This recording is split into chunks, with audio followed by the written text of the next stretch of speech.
కాంగ్రెస్ ప్రభుత్వం ఎడాపెడా పెంచిన విద్యుత్ ఛార్జీలను తెలుగుదేశం అధికారంలోకి రాగానే తగ్గిస్తామని ఆ పార్టీ అధినేత చంద్రబాబు నాయుడు హామీ ఇచ్చారు.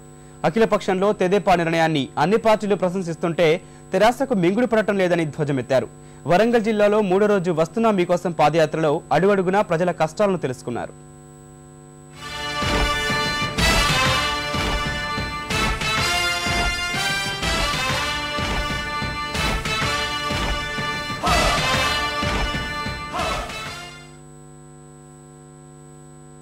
రాష్ట్రంలో అన్ని వ్యవస్థల్ని కాంగ్రెస్ ప్రభుత్వం భ్రష్టు పట్టించిందని తెలుగుదేశం పార్టీ అధినేత చంద్రబాబు నాయుడు ఆరోపించారు.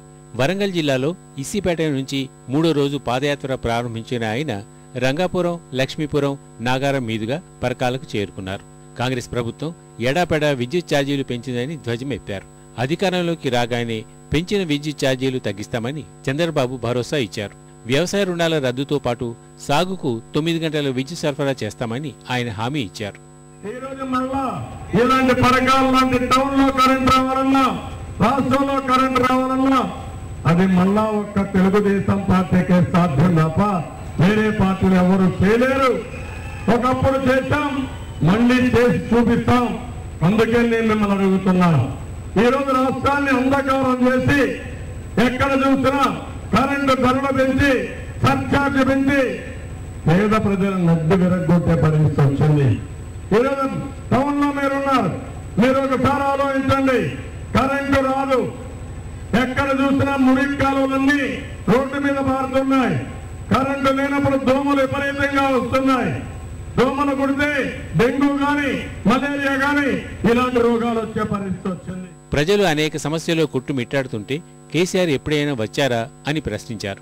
కేంద్ర మంత్రిగా ఉండి లక్షలాది మంది మహిళలు ఆధారపడ్డ బీడీలపై పుర్రెగుర్తు వేయించారని మండిపడ్డారు. తమ సభల కన్నా పెద్ద సమావేశాలు పెట్టి ఏ సిద్ధాంతాలు చెప్పుకున్నా తనకు అభ్యంతరం లేదన్న ఆయన తమ సమావేశాల్లో గందరగోళం చేయాలని చూస్తూ ఊరుకోబోమని హెచ్చరించారు. మనం తప్పు చేయకపోతే అందరూ అభినందిస్తామంటే ఈయనకైతే పచ్చ కామెంట్లు వచ్చినడికి ప్రపంచం అంతా పచ్చగా కనపడుతుంది తమ్ముళ్ళు. ఆ పరిస్థితిలో ఈరోజు టీఆర్ఎస్ పార్టీ ఉంది. ఈ టీఆర్ఎస్ పార్టీ కిరికిరి పార్టీ తప్ప, సొంత ప్రయోజనాలకు తప్ప రాష్ట్రానికి ఉపయోగపడే పార్టీయే కాదు. అలాంటి పార్టీ ఒక్కరికి వచ్చి నేను దాంట్లో కూడా చూస్తున్నా. ఏదో 10,000 మంది సభలో ఏ ఒక్కడో వచ్చి మనం మీకు ఎన్నో కష్టాలున్నాయి, తెలంగాణకు తెలుగుదేశం పార్టీ అడ్డం కాదని చెప్పినా సిగ్గు కూడా లేకుండా మన దగ్గరకు వచ్చి ఇది పెడుతున్నారంటే ఏమనుకుంటున్నారు నాకైతే అర్థం కాలేదు. కామారెడ్డిపల్లి నుంచి 4వ రోజు చంద్రబాబు పాదయాత్ర ప్రారంభించనున్నారు. పెదకోడేపాక, జోగంపల్లి, మైలారం, సాయంపేట, ఆరేపల్లి, తిరుమలగిరి, ఆత్మకూరు మీదుగా కామారం వరకు పాదయాత్ర చేయనున్నారు.